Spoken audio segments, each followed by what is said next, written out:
Hey guys, welcome back to the Propsmith. I was a leaf. So if this is your first time joining us, I'm Justin. This is my channel. I do a lot of hobby things. I mess around with 3D pens. I do armoring. I do foam work. I make props. Soon I'll even be doing violin and ocarina kind of stuff. But so if this is your first time, welcome. If you are a return visitor, I thank you. If you're a subscriber, that's awesome.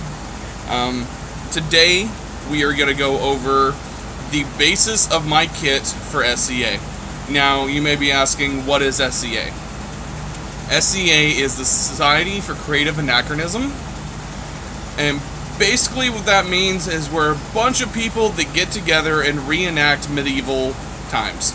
Anywhere from the 6th century to the 16th, or late 15th, early 16th. And there's kind of some blurred lines there. I know somebody who does early Aztec and things like that, but it's most people stay within those guidelines. Like, my character is a Rus Viking from the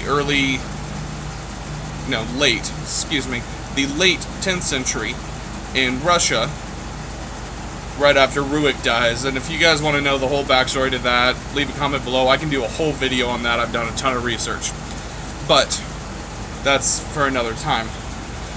What we're going to do today is go over my basic kit. Now, what I mean by kit is armor, weapons, garb.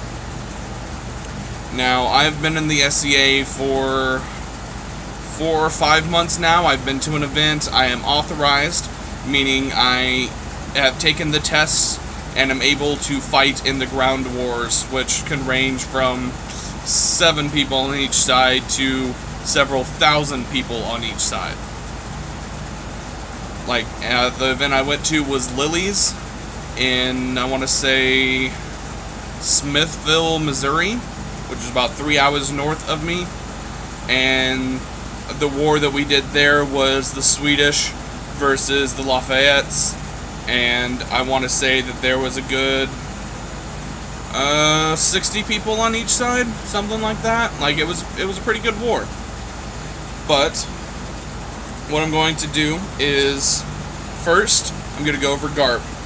Now, this is linen.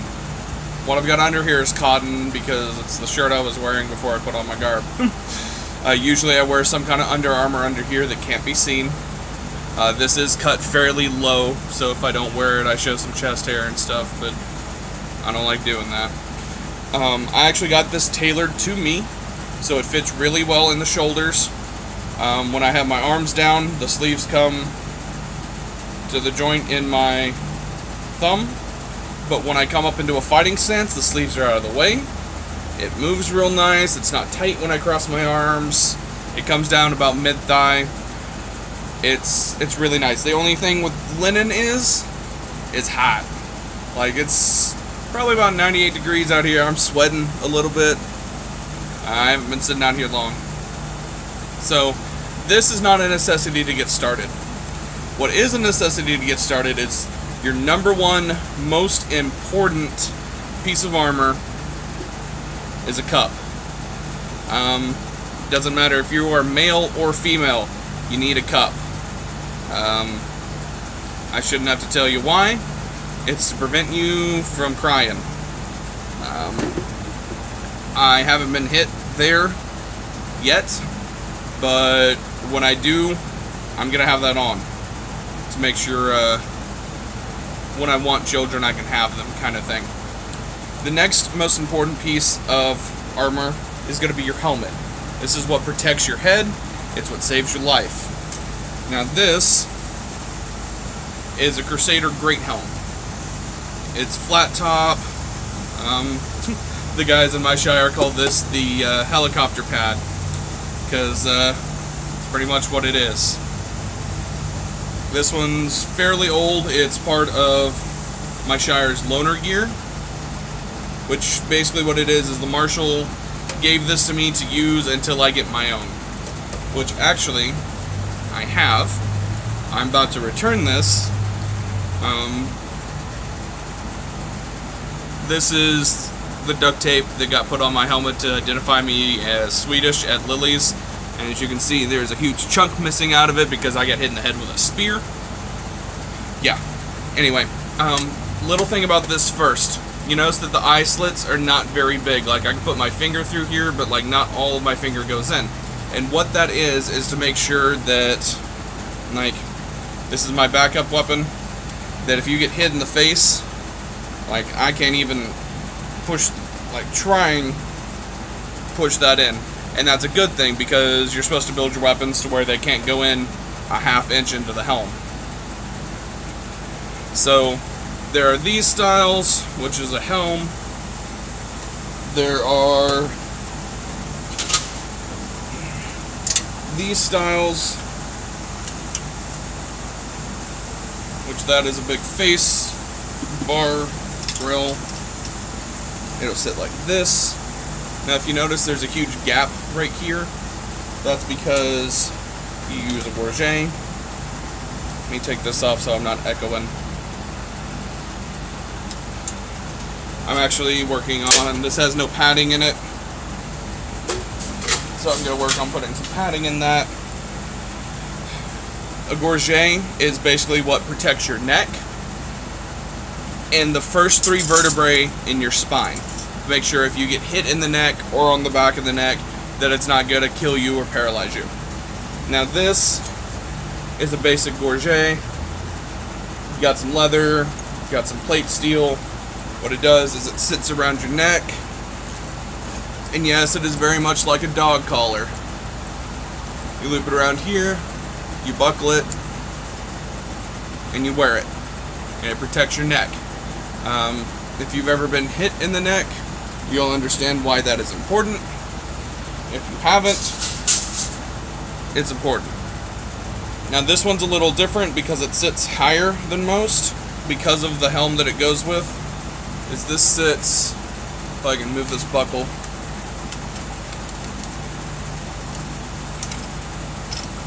like this, and it'll sit up and the helmet will come down over it.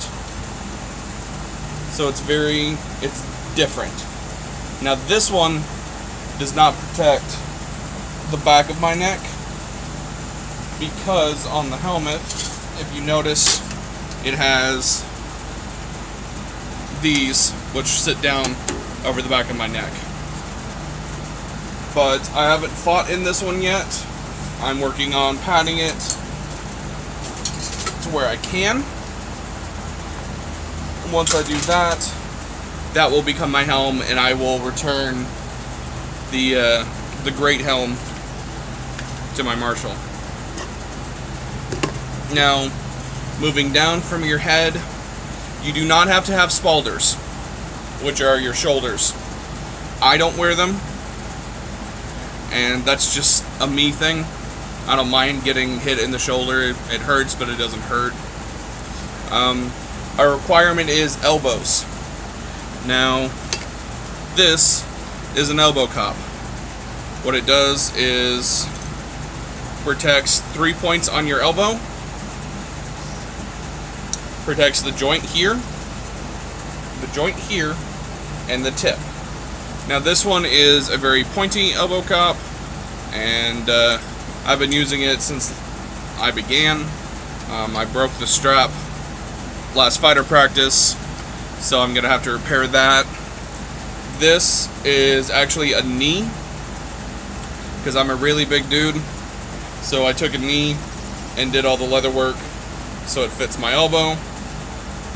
It'll strap here, like that.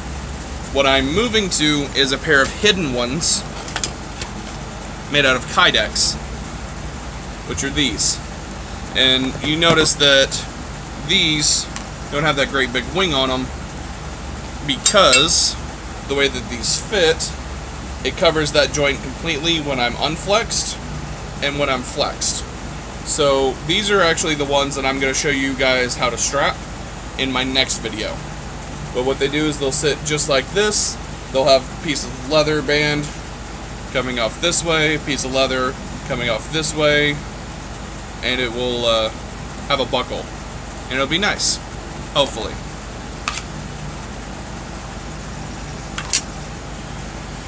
Moving on from that, another requirement is knees. Same as the elbows, they're just bigger. Now, what I have here is a set of umpire pads that cover my shins, and that's just a preference for me. You don't have to have them. I like my shins. I'd like to protect them. So, basically what this does is this covers the outside of the knee, the front of the knee, and the side of the knee. And this is a fully 3-piece articulating. It's riveted and sewn onto my pads. Got another leather strap that is actually on the wrong side. Leather strap to help secure it all. I've got straps throughout this whole thing. It doesn't move. Another thing you need is kidney protection. Now, a lot of guys wear kidney belts, which is basically a really wide, thick weightlifting belt is the easiest way to describe it. Again, I'm a big dude. They don't make those for me. So what I did is I laced together Lamellar that actually works with my Persona, which are a bunch of individual plates that were laced together with paracord. I'm not going to lace this up the side or anything because I'm just basically showing it off at the moment. It reaches all the way around both sides when it ties in, and it is low enough that it protects my kidneys. So if I were to take a shot to my kidneys with that on, I wouldn't be peeing blood for the next week. And yeah, that's what happens when you get hit in the kidneys. Now, besides that, you have to protect your hands. Now, if you're using a sword like mine, which is just a one-handed sword, it's a little worse for wear right now because I've been doing a lot of pel work. And it has a basket hilt or a cup hilt. This is a cup hilt basket. It's kind of like the way the helmet is around your hand. If you noticed, the back of your hand and your wrist is exposed. So what you have to have is called a demi gauntlet. Now, these are mine. I've actually made these and hardened them myself. Take my glove out here. These brand of gloves, I don't remember what it is, Natural Pull, whatever. I love these because it has some extra padding on the fingers. So when I get hit, it doesn't hurt as bad because I don't like padding my gauntlets. But what this does is it covers from my knuckles all the way back, well past my wrist. So I can bend my wrist all the way up and down and stuff like that. But when I put my hand into my into my sword, it covers all that exposed. Now, you can wear vambraces, and I do have a set right here. It's set like that. I'm not happy with mine, so I don't wear them at the moment because I didn't fit them right. So I will eventually have another pair once I fit them right, kind of thing. But for now, I don't. I don't mind getting hit in the arms. Eventually, I'm gonna take one shot and it's gonna break my forearm, which is why I'm making the vambraces. Now, if you're going a two-handed weapon or a pole arm, you're gonna have something like this, which is a full gauntlet. This is called a clamshell, meaning that it's basically as a clamshell. Now, this is one that I am repairing at the moment, so it doesn't have any padding. It's got a piece of leather joining it in. It's riveted together. It articulates. This is the thumb piece. It moves back and forth. But what it will do is right here, we'll have a strap, strap, strap. Actually, it'll be more like this. The thumb, we'll have it here. There'll be a strap going around this side. And there'll be padding in this so it'll bulk up a bit. And then most people sew gloves into them. I don't have a pair of gloves that I like that will sew into them because I like keeping these for my demis. But yeah, that's pretty much basics on armor. For your sword, most people start with sword and shield. This is my main sword. This is the second one I've made. It is by far the best one I've made. I've made like 6. The minimum requirements is 1.25 inches thick in diameter. You have to have a thrusting tip that compresses at least 1/2 inch. So from this red up here is all foam. The striking edge has to be marked in a different color than the flat of your blade.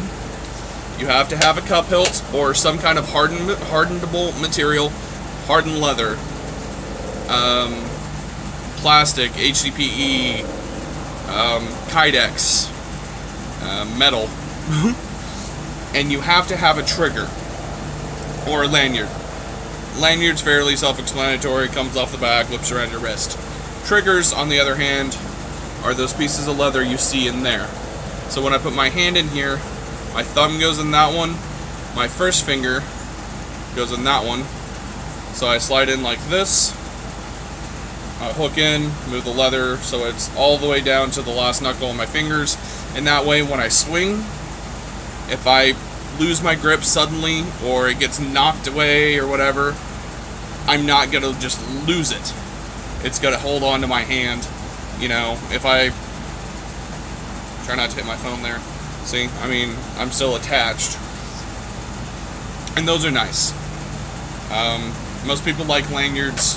I like triggers. Another thing that I have is my backup weapon. Notice that it does not have a lanyard nor a trigger on it because this is a backup weapon. I keep it on my back with a sheath, and it's essentially for when you're fighting with a two-handed weapon and you lose an arm. You can't swing a two-handed weapon with one hand, so you drop your weapon, draw your back up, and you can continue to fight. Or say you're a spearman and you're sitting behind a wall of shields and you're jabbing people. You know, you're up here, you're poke-cueing people in the face, which is what happened to the duct tape on my helmet as I got popped. Now, say you got a spearman next to you and he loses an arm. He can't keep thrusting with a 9-foot spear with one hand. So what does he do? He's going to drop his spear, he's going to come up behind me and go, got your back up, draw my back up, and continue to fight. And then once the fighting's over, he will return it to me. Or she. I actually really like this. This is a Sax, or a C-Axe. It works real well with my Rus Viking. I actually have some Viking runes wood burned into the side there. This whole thing used to be as round as my other sword. Actually, it was like 3 inches thick, and I took it down and I milled it and shaped it, and I love it. It's amazing. The handle itself fits amazingly well into either one of my hands. That way it doesn't matter which arm I lose, I can still fight. And I'm really proud of this handle. Like, I love it. Next thing that you will start off with, most people call it a board. You start off, you're doing sword and board. It's your shield. Now, excuse me, I gotta grab this. It was further away than I thought. Now this is not actually the shield I use. This is a HDPE, which is plastic. It's a barrel plastic. This is a hand pavois. In my kingdom, they just passed a rule banning plastic shields. I ordered this 2.5 months ago, and it just got to me this week. It is already canvassed.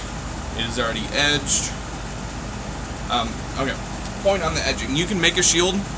You use this rubber material or a hose or something to go along the edge to make sure that you break up any squared edges, so if you hit it, it's not gonna like break somebody's sword. And then you follow it up with some kind of cord. But what I'm going to do is, historically, these shields were made for archers, and they would carry them into battle, and they would have spikes on the bottom sticking out from here and here, protruding downward. And what they would do is they'd carry this into battle and slam it into the ground, and they'd be shooting with a crossbow, and they would duck behind these things to reload their crossbows. So what I'm going to do with it is I'm going to paint my device, which is, for layman's terms, my coat of arms. It's who I am, on this shield, and I'm going to put spikes on the bottom of it. That way I can stake it outside my tent at events. Or, like, if I am called to court, somebody will hold up my shield with my device on it so everybody can see who I am. And that way, like, I'm going to wear my device on my armor. I'm working on making a little leather piece that has my device on it. That way, you know, I can be recognized in battle.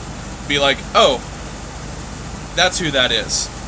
Now, my SCA name is Nor Bestinger.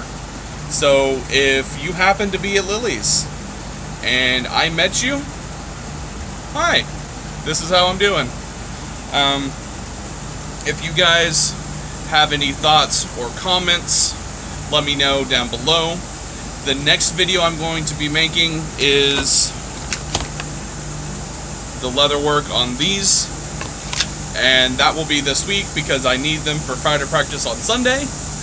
So thank you guys for watching. Again, if you have any comments, any thoughts, any questions, leave them down below. If you liked this video, hit that thumbs up button. Let me know that you liked it. If you didn't, pound that dislike button. Let me know. Like, I don't monetize my videos. I do all of this to keep you guys in the loop. Maybe show you something cool. So if you haven't subscribed, if you've been watching for a while and you know who you are, hit that subscribe button. It'll let you know exactly when I post a video. I actually am going to be doing a giveaway here pretty soon because we just hit, I want to say, over 80 subscribers. Once we hit 100, I'm going to be doing another giveaway, and I'm not exactly sure what it's going to be, but I have a feeling that just maybe it might be this.